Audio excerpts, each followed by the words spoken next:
মৃত্যুর ঠিক আগ মুহূর্তে দাঁড়িয়ে কেউ কি শত্রুকে বলে দেয় কিভাবে তাকে হত্যা করতে হবে? ইতিহাসের পাতায় এমন এক বালক ছিল যে প্রতাপশালী বাদশাকে নিজেই শিখিয়ে দিয়েছিল তার নিজের মৃত্যুর গোপন কৌশল।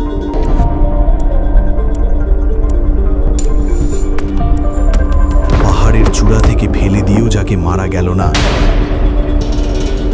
গভীর সমুদ্রের ডুবিয়েও যাকে হত্যা করা গেল না,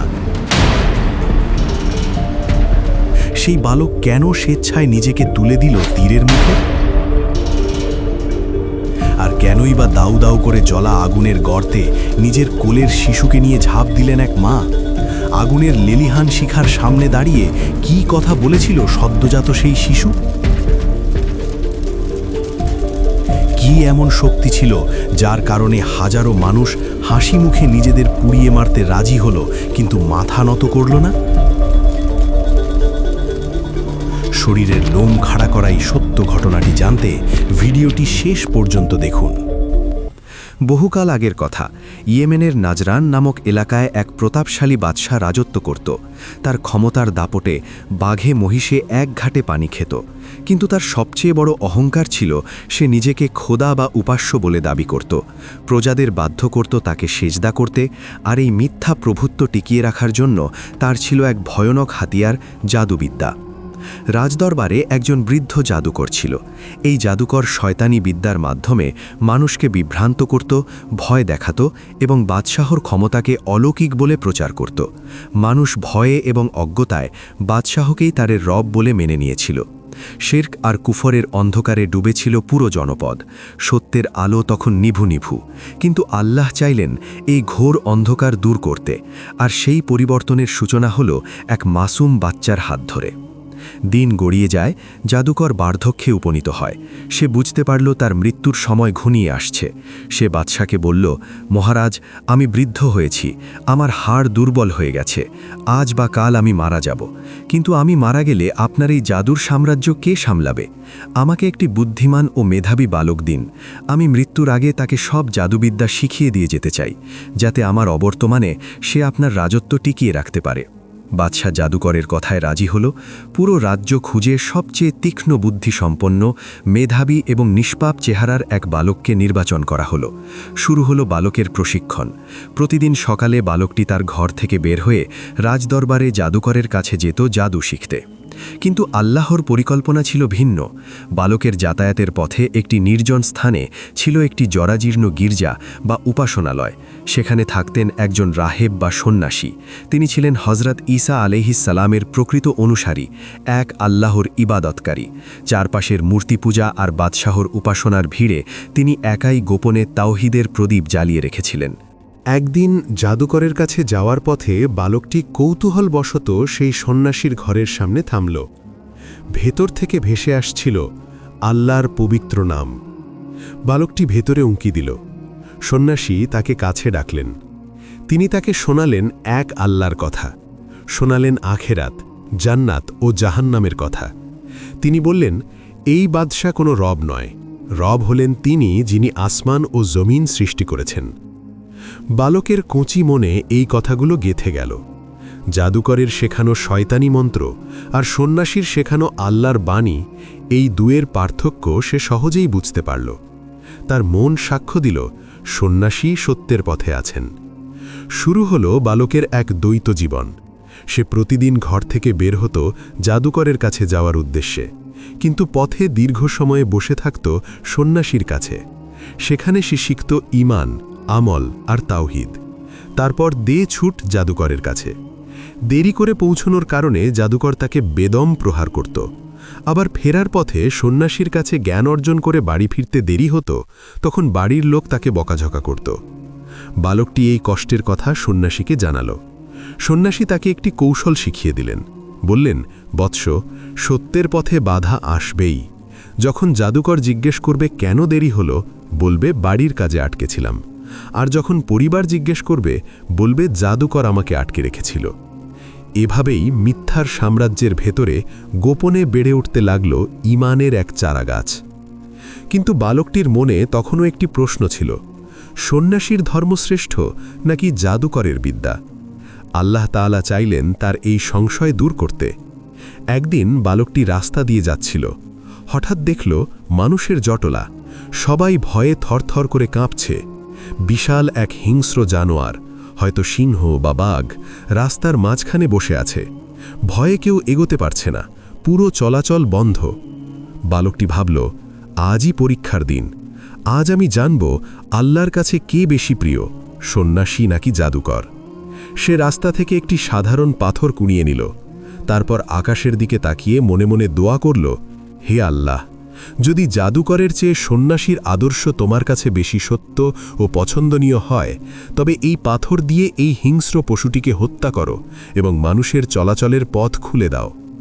বালকটি বিসমিল্লাহ বলে পাথরটি ছুঁড়ে মারল। অবিশ্বাস্য ঘটনা ঘটল। যে পশুকে মারার জন্যে তলোয়ার আর তীরের প্রয়োজন ছিল, সেই বিশাল পশুটি একটি ছোট্ট পাথরের আঘাতেই মাটিতে লুটিয়ে পড়ল এবং মারা গেল। উপস্থিত জনতা অবাক হয়ে বালকের দিকে তাকিয়ে রইল।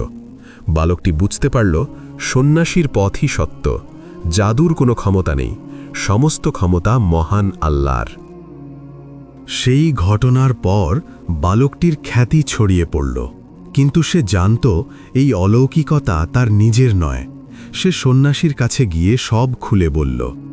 সন্ন্যাসী তার কথা শুনে চোখের পানি ফেললেন এবং বললেন, বৎস, আজ তুমি আমার চেয়েও শ্রেষ্ঠ মর্যাদায় পৌঁছেছ।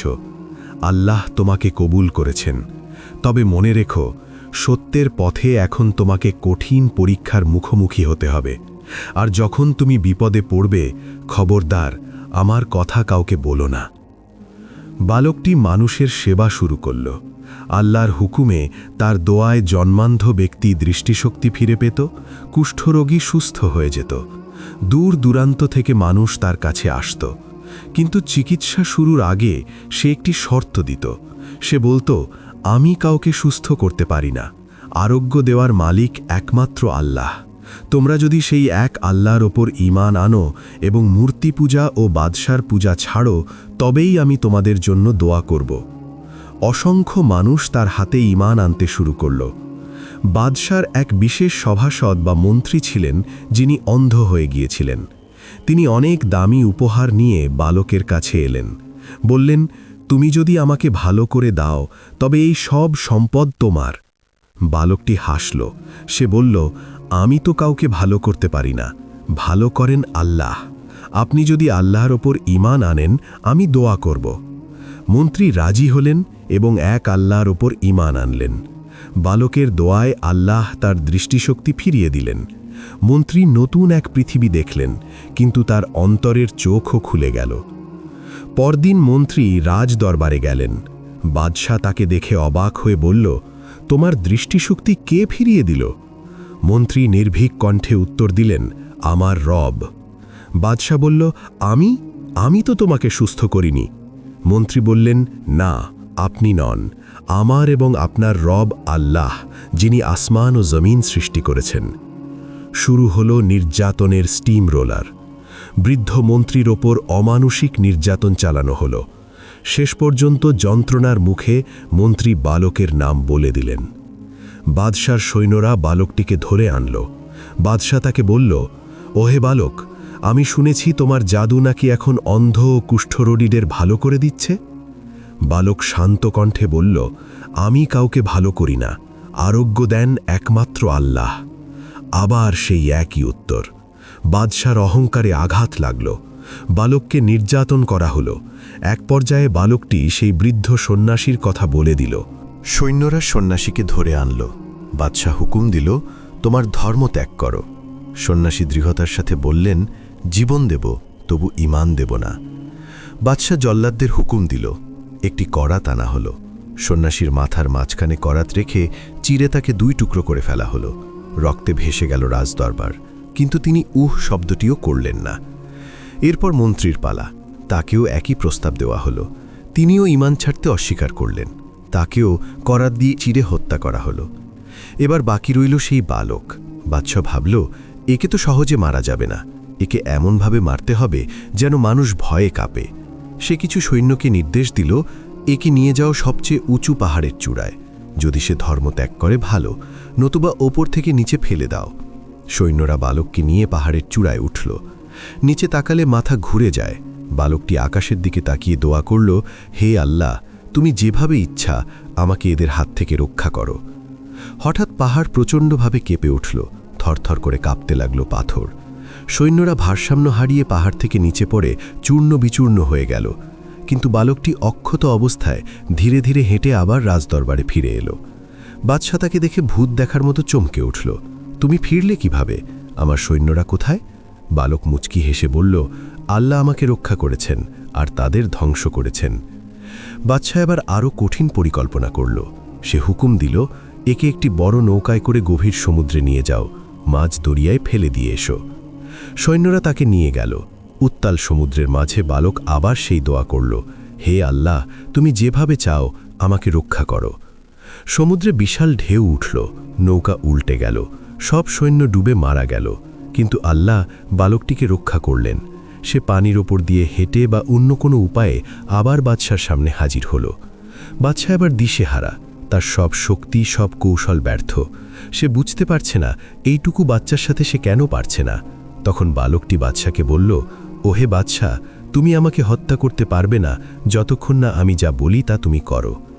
হতাশ বাদশাহ জানতে চাইল, কি সেই উপায়? বালক বলল, তুমি যদি আমাকে মারতে চাও তবে এই শর্তগুলো মানতে হবে। 1. রাজ্যের সব মানুষকে একটি বিশাল মাঠে সমবেত করো। 2. আমাকে একটি খেজুর গাছের কাণ্ডে শুলে চড়াও। 3. আমার তুন অর্থাৎ তীর রাখার পাত্র থেকে একটি তীর নাও। 4. সেই তীর ধনুকে যোজনা করে হাজারো মানুষের সামনে চিৎকার করে বলো, বিসমিল্লাহি রাব্বিল গোলাম, অর্থাৎ এই বালকের রবের নামে শুরু করছি। 5. এরপর আমাকে তীর মারো, কেবল তখনই আমি মারা যাব।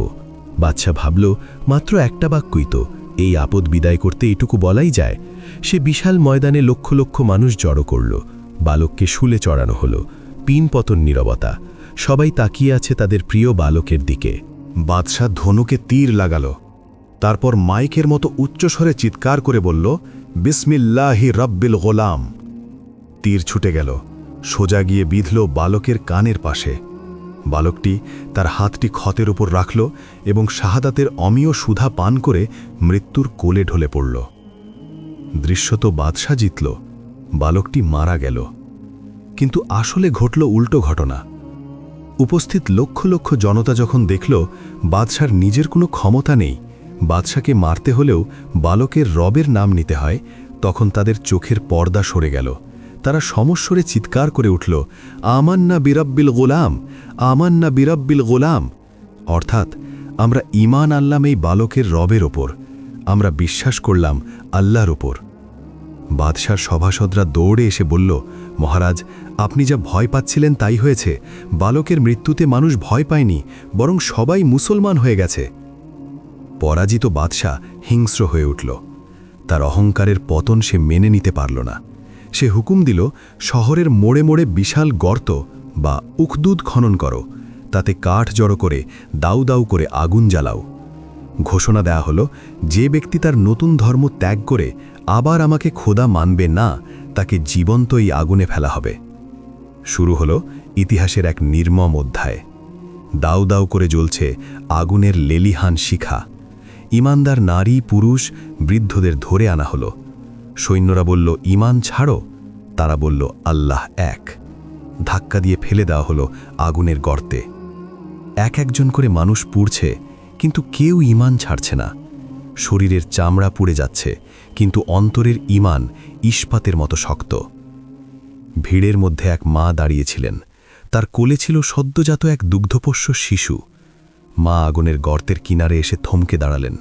নিজের জীবনের মায়া তার নেই, কিন্তু কোলের এই মাসুম বাচ্চা, একে তিনি কিভাবে আগুনে ফেলবেন? মায়ের বুক কেঁপে উঠল। তিনি পেছাতে চাইলেন। ঠিক সেই মুহূর্তে আল্লাহ তাআলা এক অলৌকিক ঘটনা ঘটালেন। মায়ের কোলের সেই দুধের শিশু, যার কথা বলার বয়স হয়নি, সে স্পষ্ট ভাষায় বলে উঠল, হে মা, ধৈর্য ধরো, তুমি পিছু হটো না, নিশ্চয়ই তুমি সত্যের ওপর আছো।